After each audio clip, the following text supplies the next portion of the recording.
At profession, you take 3 vows: poverty, chastity, and obedience. Let's talk about obedience. You promise to follow the rules of the congregation and the instructions of the superiors in everything that concerns the life of the community. The vow is preparing you to be ready to listen, reflect, and be open to God's voice. Obedience can appear particularly difficult.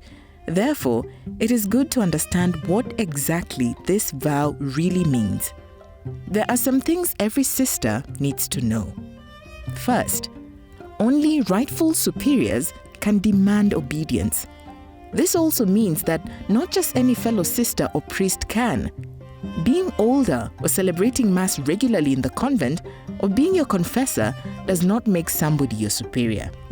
So, when priests and fellow sisters or even outsiders who hold no rightful office demand obedience from you and this behavior is normalized, this is a red flag.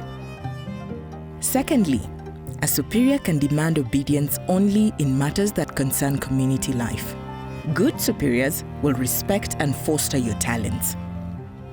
When obedience is used as an excuse for unlimited control, humiliating or breaking of sisters, forcing them to give detailed reports about everything, including thoughts, feelings, and conversations with fellow sisters, these are significant red flags. Finally, obedience is not blind submission. You have the right to express questions and doubts, and your superior must listen and give reasonable and just answers. She is also accountable for her decisions. If instead, a superior acts arbitrarily, making exceptions for favorites while parading and humiliating others, and does not care about the consequences of her decisions, this is abuse of power. It is important to know that canon law ensures a certain power control. For example, treasury, formation, spiritual guidance, and leadership must be in different hands to prevent abuse of power. If, however, the superior holds herself one or more of these offices, or if the sisters who hold them are blindly executing her will, this is a red flag. In case of doubt, you can always turn to the provincial superior for assistance, or even higher up the ranks to the general superior.